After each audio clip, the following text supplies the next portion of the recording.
नमस्ते मित्रों, कथा निधि चैनल पर आपका बहुत बहुत स्वागत है। हमारी आज की कहानी हिंदी, अंग्रेजी और पंजाबी के प्रसिद्ध ज्येष्ठ साहित्यकार खुशवंत सिंह की लिखी हुई कहानी है। कहानी का नाम the portrait of a lady है, एक औरत की तस्वीर। कहानी में खुशवंत सिंह ने अपनी दादी माँ का चरित्र चित्रण बड़ा ही रोचक ढंग से किया हुआ है। तो चलिए कहानी शुरू करते हैं। The portrait of a lady, एक औरत की तस्वीर। तो चलिए कहानी शुरू करते हैं। मेरी दादी माँ और सब दादियों की तरह ही बूढ़ी थी। मैं 20 साल से उनकी ऐसी ही झुर्रियोंदार बूढ़ी काया को देख रहा था। लोग कहते थे कि वह कभी युवती थी और बड़ी सुंदर भी थी और उनके पति भी था, पर इस बात पर विश्वास करना कठिन था। मेरे दादा का चित्र बाहर के बड़े कमरे में दीवार पर लगा था। वे ढीले से कपड़े पहने थे और सिर पर बड़ी पगड़ी थी। लंबी सफ़ेद दाढ़ी सीने तक नीचे फैली हुई थी और वे कम से कम 100 वर्ष के लगते थे उस फोटो में भी। वे ऐसे नहीं लगते थे कि जिनके एक पत्नी और बच्चे भी हों। वे तो ऐसे लगते थे कि जिनके एक बूढ़ी सी औरत और बहुत सारे पोते पोतियाँ होंगे। और दादी के बारे में तो ये विचार कि वह कभी सुंदर और जवान भी रही होंगी एकदम गलत लगता था। दादी मुझे बताया करती कि बचपन में वह क्या खेला करती थी। उनके विचार तो मुझे बहुत ही बेहुदा और भोंडे से लगते थे। दादी की सारी बातें हम उनकी सुनाई हुई देवी देवता और मसीहों की कहानियों की तरह सुन सुनाकर भूल जाते थे। दादी का कद हमेशा छोटा, शरीर मोटा और कमर झुकी झुकी रहती थी। उनके चेहरे पर एक दूसरे को काटती बहुत सी झुर्रियाँ थी जो हर जगह से निकलकर हर किसी जगह तक दौड़ती नजर आती थी। हमारा मानना था कि वो तो हमेशा से ऐसी ही थी। वह बूढ़ी थी, बहुत ज़्यादा बूढ़ी, इतनी ज़्यादा कि और बूढ़ी हो ही नहीं सकती थी, और पिछले 20 साल से ऐसी ही बनी रही थी। वह सुंदर तो हो ही नहीं सकती थी, अच्छी ज़रूर लगती रही होंगी। वह झक सफ़ेद कपड़े पहने घर भर में उचक उचक कर घूमती रहती थी, एक हाथ कमर पर रखे कि संतुलन बना रहे और दूसरे में सुमिरनी जिसे वह हमेशा जपती रहती थी। उनके चांदी की तरह चमकते बाल पीले टेढ़े मेढ़े चेहरे पर बेतरतीब फैले होते और होठों से भजन बुदबुदाती रहती थी। हाँ, वो बहुत अच्छी लगती थी। वह पहाड़ों पर सर्दी के दृश्य की तरह थी, चारों तरफ सफ़ेद बर्फ से ढकी, जो शांति और संतोष की भावना जगाती है। दादी माँ और मैं बहुत अच्छे मित्र थे। मेरे माता पिता जब शहर रहने गए तो मुझे उनके पास छोड़ गए थे। हम दोनों हमेशा साथ रहते थे। दादी माँ सवेरे मुझे जगाती और स्कूल के लिए तैयार करती। मुझे नहलाने धुलाने और कपड़े पहनाते समय वह मीठी आवाज़ में प्रार्थना अरदास इस तरह गुनगुनाती रहती जिससे वह मुझे भी याद हो जाए। मुझे उनकी वह आवाज़ अच्छी लगती थी, इसलिए मैं सुनता तो रहता, लेकिन मैंने याद करने की जहमत नहीं मोल ली। फिर वह मेरी लकड़ी की पट्टी लाती जिसे उसने पहले ही साफ करके और खड़िया से पोत कर रखा होता था, और सरकंडे की कलम और मिट्टी का बुदका सब एक थैले में रख कर मुझे पकड़ा देती। इसके बाद हम शाम की रखी बासी रोटी पर जरा सा मक्खन और शक्कर चुपड़ कर नाश्ता करते और स्कूल के लिए चल पड़ते। वह कुछ और बासी रोटियां साथ रखती थी जिन्हें वह रास्ते के कुत्तों को खिलाती रहती थी। दादी माँ मेरे साथ हमेशा स्कूल इसलिए जाती थी क्योंकि वह गुरुद्वारे का ही हिस्सा था। ग्रंथी साहब हमें वर्णमाला और सवेरे की प्रार्थना सिखाता था। हम बच्चे वरांडे में दोनों तरफ कतार बनाकर बैठ जाते थे और गाने के स्वर में वर्णमाला या प्रार्थना दोहराते रहते, और दादी माँ भीतर जाकर ग्रंथ साहब का पाठ करती। जब दोनों का काम पूरा हो जाता तो हम दोनों एक साथ वापस घर लौटते। इस दफ़ा गांव के कुत्ते गुरुद्वारे के दरवाजे पर हमें मिलते। वे हमारे पीछे चलते, दादी माँ द्वारा फेंकी जाने वाली रोटियों के लिए लड़ते झगड़ते घर तक आ जाते। जब मेरे माता पिता शहर में आराम से रहने लगे तब उन्होंने हमें भी भुला भेजा, लेकिन अब हमारी घनिष्ठता खत्म हो गई। दादी माँ का मेरे साथ स्कूल आना बंद हो गया। मैं बस से अंग्रेजी स्कूल जाने लगा।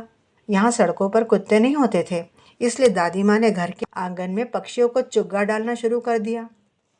समय बीतने के साथ हम दोनों का मिलना जुलना भी कम होने लगा।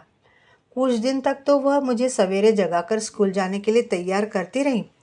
जब मैं घर लौटता तो वह पूछती कि आज गुरुजी ने क्या सिखाया है। मैं उन्हें अंग्रेजी के शब्द बताता और पश्चिमी विज्ञान की शिक्षा की बातें, जैसे आकर्षण का सिद्धांत, आर्किमिडीज का नियम, दुनिया गोल है वगैरह, मैं उन्हें समझाकर बताता। लेकिन ये उन्हें अच्छा नहीं लगता था। इसमें वह मेरी बिल्कुल मदद नहीं कर सकती थी। इसलिए अंग्रेजी स्कूल में पढ़ाई जाने वाली ये बातें उन्हें बेकार लगती थी और उन्हें दुख होता कि यहाँ भगवान और धर्म के बारे में कुछ भी क्यों नहीं बताया जाता। एक दिन मैंने दादी को बताया कि अब हमें स्कूल में संगीत भी सिखाया जाने लगा है। मेरी बात सुनकर वे बड़ी परेशान हुई। उनकी दृष्टि में संगीत का मतलब भोग विलास था। वह वेश्या और भिखारियों के लिए ही उचित था और सभ्य लोग इससे दूर रहते थे। इसके बाद तो उन्होंने मुझसे बात करना बहुत कम कर दिया। जब मैंने यूनिवर्सिटी में दाखिला लिया, मुझे एक अलग कमरा दे दिया गया घर में। अब तो हमारा संबंध एकदम समाप्त प्राय हो गया। दादी माँ ने चुपचाप यह अलगाव स्वीकार कर लिया। अब वह हर वक्त चरखा चलाती रहती और किसी से भी बात नहीं करती थी। सवेरे से शाम तक वह सूत काटती और भजन गाती रहती थी। सिर्फ शाम के वक्त वह थोड़ी देर के लिए उठती और चिड़ियों को दाना खिलाती, रोटी के टुकड़े खिलाती। वरांडे में आराम से बैठी वह रोटियों के छोटे छोटे टुकड़े करती, उन्हें चिड़ियों को डालती रहती और चिड़ियों का झुंड उनके इधर उधर च्यूं च्यूं करता, खाता और उड़ता रहता। कई चिड़ियाँ उनके कंधों पर, हाथ और पैरों पर और सिर पर भी बैठकर खाती और चोंच मारती, लेकिन वह उड़ाती नहीं थी, बल्कि मुस्कुरा कर रह जाती थी। उनके लिए दिन का सबसे सुखी समय यही आधा घंटा होता था। जब मैं उच्च शिक्षा के लिए विदेश जाने लगा, तब मैंने सोचा कि दादी माँ इससे बहुत दुखी होंगी। मुझे 5 साल बाहर रहना था और इस बीच पता नहीं क्या हो जाए।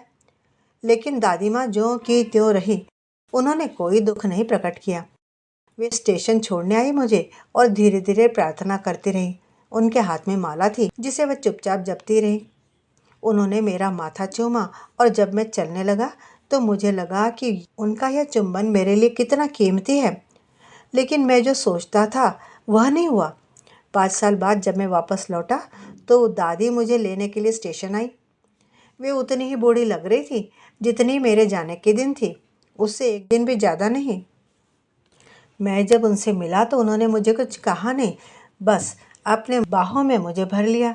उनकी प्रार्थना मेरे कानों में पड़ रही थी। लौटने के बाद पहले दिन भी मैंने देखा कि वह उसी तरह चिड़ियों को खाना खिलाती, उनसे हल्की फुल्की बातें करती, वैसी ही खुश हैं। शाम को उनमें एक परिवर्तन दिखाई दिया। आज उन्होंने प्रार्थना नहीं की, अपने पड़ोस की औरतों को इकट्ठा किया, एक ढोलक ली और उसे बजा बजा कर ज़ोर ज़ोर से गाना शुरू किया। कई घंटे वह इस पुरानी ढोलक पर गाती बजाती रही, योद्धाओं की घर वापसी के गीत गाती रही। शायद मेरे आने की खुशी में वे योद्धाओं के घर वापसी के गीत गा रही थी। हमें उन्हें समझाकर रोकना पड़ा कि इससे उनका तनाव बढ़ जाएगा। मैंने पहली बार देखा कि उन्होंने हमेशा की तरह प्रार्थना नहीं की उस दिन। दूसरे दिन सवेरे उन्हें बुखार चढ़ाया। डॉक्टर बुलाया गया तो उसने देखकर कहा कि कोई खास बात नहीं है, बुखार उतर जाएगा। लेकिन दादी माँ ने कुछ और ही कहा। कहने लगी कि अब उनका अंत निकट है। उन्होंने कहा कि कई घंटे से प्रार्थना नहीं की है, इसलिए अब वह किसी से बात नहीं करेंगी, बल्कि सारा समय प्रार्थना में ही बिताएंगी। हमने इसका विरोध किया कि शायद इससे उनका तनाव बढ़ जाएगा, लेकिन हमारी बातों को नज़रअंदाज करके वह शांतिपूर्वक खाट पर लेटी चुपचाप सुमिरन फेरती प्रार्थना करती रही। हमारी उम्मीद से पहले ही उनके होंठ अचानक बंद हो गए। सुमिरनी हाथ से गिर पड़ी और आंखें बंद हो गई। उनका चेहरा हल्का पीला पड़ गया और हम समझ गए कि अब वह नहीं रही हैं। हमने उन्हें बिस्तर से उठाया और जैसी प्रथा है धरती पर रख दिया और उनके शरीर पर एक कपड़ा डाल दिया। कुछ घंटे शोक मनाने के बाद हम उनके दाह संस्कार की तैयारी करने लगे। शाम हुई तो हम लकड़ी की एक टिकटी लेकर उनके कमरे में गए। सूरज डूब रहा था और उसकी सुनहरी रोशनी वरांडे तक फैली हुई थी। हमने देखा कि पूरे वरांडे और कमरे में जहाँ उनका शव रखा था, हजारों चिड़िया चारों तरफ बैठी हैं। वे सब एकदम चुप थी, कोई भी चूं चूं नहीं कर रही थी। मेरी माँ उनके लिए रोटियां लेकर आई कि शायद चिड़िया रोज की तरह रोटी खाने आई है, इसलिए जिस तरह दादी माँ उनके लिए रोटियों के टुकड़े टुकड़े करके उनके सामने डालती थी, उसी तरह वे भी करने लगी। लेकिन चिड़ियों ने रोटियों के टुकड़ों पर ध्यान नहीं दिया। जब हम दादी माँ की अर्थी उठाकर बाहर लाए, तब सारी चिड़िया चुपचाप उड़ गई। दूसरे दिन सवेरे मेहतर ने रोटी के वे टुकड़े इकट्ठा किए और कूड़ेदान में डाल दिए। मित्रों, अभी आपने सुनी कहानी the portrait of a lady, Khushwant Singh द्वारा लिखी हुई कहानी। उनकी दादी का चरित्र चित्रण है। कहानी की शुरुआत में उन्होंने कहानी को एक 6-7 साल के बच्चे की नज़र से लिखा हुआ है। चिड़िया जैसे छोटे जीव तक प्रेम, प्यार, शोक, गम, दुख, सुख सब समझते हैं और उसके अनुसार व्यवहार भी करते हैं। उम्मीद करती हूँ कि कहानी अच्छी लगी होगी। चैनल को लाइक और सब्सक्राइब कर लीजिए। कहानी सुनने के लिए धन्यवाद। आपका दिन शुभ हो।